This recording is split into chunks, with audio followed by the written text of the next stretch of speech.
मानवता का ये बड़ा से बड़ा सौभाग्य है कि समृद्ध होते हैं और वो अपनी अमृतवाणी से हजारों लाखों और करोड़ों लोगों के जीवन में अमृत बरसा के चले जाते हैं। हमारे युग का, हमारे समय का बड़े से बड़ा वरदान, बड़े से बड़ा अस्तित्व का दिया हुआ उपहार है वो शो। इस मानव जाति ने ऐसा समृद्ध, ऐसा राष्ट्रदर्शी कभी पैदा नहीं किया जिसकी इतनी सारी विविधताओं में इतनी सारी जबरदस्त समझ थी और उसकी खूबसूरत अभिव्यक्ति थी। ऐसा कौन सा विषय होगा जिस पे ओशो नहीं बोले? कोई भी संवेदनशील, थोड़ा सा समझदार व्यक्ति ओशो को सुने और उनके अमृतवाणी से आमूलचूल रूपांतरण हो जाता, लाखों करोड़ों लोगों के जीवन में हुआ। फिर ओशो ने कई सारी ध्यान विधियां बनाई और थेरेपी ग्रुप्स बनाए। उनको पता था कि आज के मानव की क्या समस्या और उनको समस्याओं से कैसे। अब आज के पूर्व के जो इतिहास के संबुद्ध हैं, उनको तो यही पता नहीं था कि समस्याएं क्या होगी, तो वो निदान कैसे देते।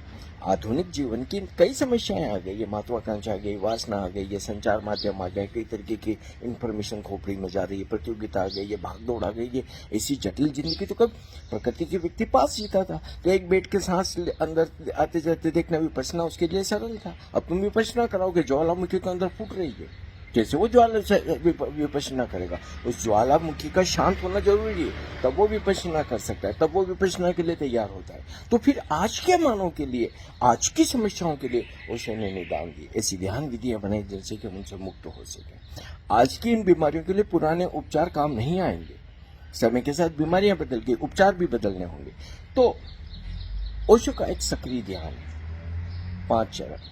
पहले चरण में अराजक तेज सांस, दूसरे चरण में कैथारसिस, बहुत घुटन है उसको उलीस दो, फिर हाथों को ऊपर करके पंजों के बल चक्कर हु नाभि केंद्र पे चोट। अब ये 3 चरण ऐसे पावरफुल है।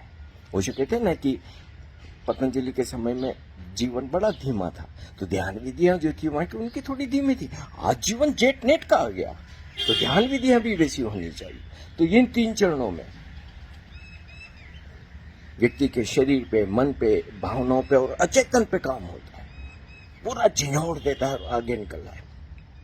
फिर 15 मिनट मौन। अब मौन संभव होगा, निकली बहुत सारी चीजें आप संभव। और फिर उत्सव, 15 मिनट नाट्य करते हुए उत्सव और ऐसा संगीत। और कल भी एक नई रिसर्च आई है कि नृत्य कितनी तरीके से मददगार है हर तल पे। तो सक्रिय ध्यान। आज मैं जब लोगों की मानसिक समस्याओं के बारे में या कई तरीके की खबरें पढ़ता हूं, तो मेरे को यही आता है कि अरे, सक्रिय ध्यान जैसा अद्भुत अमृत ओशो दे के चले गए और इसका क्यों सदुपयोग नहीं कर रहे हैं? मैं खुद अपने अनुभव से कह रहा हूं, एक बार मैं जीवन में आ गया था परेशानी में, मैं मेजर डिप्रेशन में आया था। मेरे लिए सिवाय मरने के कुछ नहीं बचा था। डॉक्टर ने यह तक कह दिया कि था इसके शॉक लगेंगे और कुछ नहीं किया जा सकता। लेकिन चूंकि मैं ओशो का सन्यासी था तब, और किसी भी संवेदनशील और भोले व्यक्ति और भावुक व्यक्ति के जीवन में ऐसी चीजें आ सकती है, इसका कोई ये नहीं है कि कोई निंदा करने लगे। आज कई लोगों के जीवन में दीपिका पादुकोण और तो दूसरे फूहड़ और गधे लोग और मूर्ख लोग उसकी हंसी उड़ाते हैं। अरे, ये मानसिक रोग तो ये बताते हैं कि व्यक्ति कितना सरल चित्त है, हृदय कितना उसका तरल है। हो जाती है ये चीजें, सिर्फ क्रूर लोगों को मानसिक रोग नहीं होता।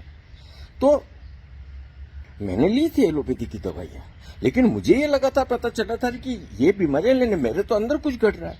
इन दवाइयों से मैं 24 घंटे सोया रहा हूँ, ये 24 घंटे में एंटी डिप्रेशन की दवाई दवा, उससे होगा क्या? जब भी थोड़ा जगूं वो तो अंदर से विस्फोट होता पूरी तरीके से, और खतरनाक विस्फोट होता, क्योंकि मैं जब सोया रहता तब अंदर ही अंदर जहर बहता। एक दिन मैंने सारी दवाइयां, 5-6 दिन की बात रही होगी, और मैंने पोटली बांध के फेंक दी। मैंने कहा जीऊंगा मरूंगा, अब करूंगा ध्यान, और मैंने ध्यान किया। और फिर क्योंकि मेरे लिए कोई सक्रिय ध्यान ऐसा नहीं था या कोई दूसरी चीज ऐसी नहीं थी कि भाई चोचला करना है कि कर्मकांड करना है, फिर मैंने जान लगा के ध्यान किया। और मैं अपने अनुभव से कहता हूं कि ऐसा मैं स्फटिक निकल के आया, ऐसी क्रांति घटी। क्योंकि हर तल पे आप जब पीड़ा में होते हो तो बहुत गहरी तल पे जाते हो। जो मौन मैंने उन दिनों में अनुभव किया, घंटों, और मैं उसके बाद से मेरे जीवन में कभी मानसिक रोग नहीं आया, कभी भी नहीं आया, एक पल को भी। निकल गई वो सारी चीज, सक्रिय ध्यान ने उसका इलाज कर दिया अच्छी तरीके से। मैं आज लोगों को ये कहना चाहता हूं कि सक्रिय ध्यान का जितना ज्यादा प्रचार किया जा सके किया जाना चाहिए। घर घर के अंदर, शहर शहर के अंदर और पूरी दुनिया के हर व्यक्ति को सक्रिय ध्यान का प्रयोग करना चाहिए। कि आज बहुत जरूरी, कल ही मैं खबर पढ़ रहा था कि हमारे इधर के पास की एक शहर की होनहार लड़की 19 साल की मानसिक परेशानी में थी, आत्महत्या कर ली। और ऐसी आत्महत्याएं बहुत हो रही हो, बहुत सारी परेशानियों, और इसका कोई इलाज नहीं है, सिर्फ सक्रिय ध्यान इलाज।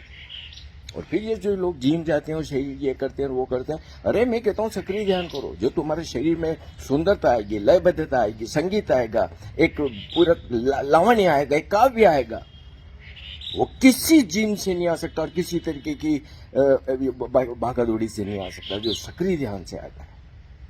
मैं तो लोगों को कहता हूँ कि अगर स्वास्थ्य भी सुधारना है तो सक्रिय ध्यान करो।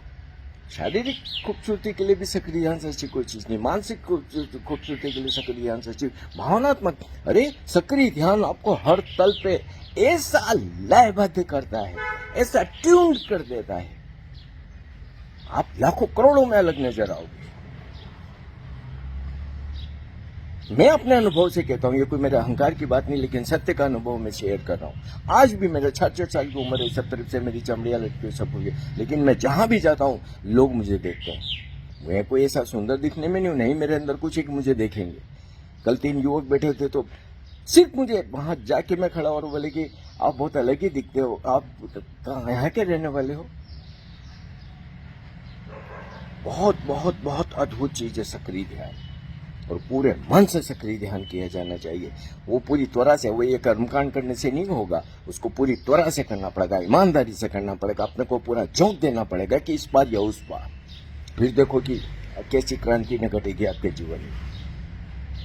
और फिर ओशो ने बहुत सारे कुंडली बनाया, नटराज बनाया, नाग ब्रह्मा, बहुत, और ओशो के दिए हुए जो अद्भुत उपहार है ना, वो काफी है। ये फिल्मी गाने और पता नहीं क्या क्या भागदौड़ करने की कोई जरूरत नहीं है। ये आजकल जो पता नहीं क्या क्या शिविरों के नाम पे ऐसा शिविर है वैसा, ये बेवकूफ लोग हैं और आपको भी बेवकूफ बना रहे हैं ओशो के नाम से। ये सूफी ध्यान शिविर और जैन शिविर और पता हो गया, उनको पता क्या है, ओशो से 3-4 नाम सुन लिए, जैन फकीर हो गया और जैन शिविर हो गया, सिर पे एक पट्टा मान लिया और सूफी शिविर हो गया।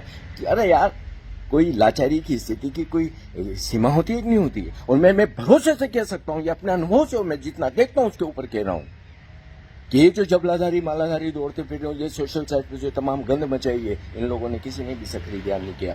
चाहे वो पुराना कोई सन्यासी है, चाहे वो बहुत शुरू में शिव संन्यास लेने वाला कोई दावे करने वाला है, या कोई नया है, किसी ने भी सक्रिय ध्यान ईमानदारी से नहीं किया। क्योंकि अगर ईमानदारी से सक्रिय ध्यान किया होता तो ये जबले पहन के ऐसे दौड़ते नहीं, भागते फिरते। मुझे एक व्यक्ति बता दो इनके अंदर जिसमें कि कोई ध्यान की गरिमा नजर आती हो। सब में वही क्रोध, वही हिंसा, वही द्वेष, वही नफरत, वही बदला लेने की भावना, वही शक्ति की कामना, वही पद और अहंकार के सारे जो आम लोगों में दिखाई देते हैं। क्या ऐसा है जो विपरीत है उनमें? क्योंकि ध्यान नहीं किया। कईयों को तो हम व्यक्तिगत रूप से जानते और सालों साल रिजॉर्ट में हमारे साथ रहे, हमें पता है उन्हें एक दिन जिंदगी में ध्यान नहीं किया। अब ध्यान नहीं करोगे तो कुछ नहीं होगा, भले ओशो के हाथ पकड़ के बैठे रहो। ओशो ने कहा, जो बोले तो हरिकथा में मुक्ता के प्रश्न के जवाब में, तुम मेरा हाथ में हाथ लेके बैठो तो कुछ नहीं घटेगा, और तुम दूर से दूर होके भी मेरे करीब हो सकते हो।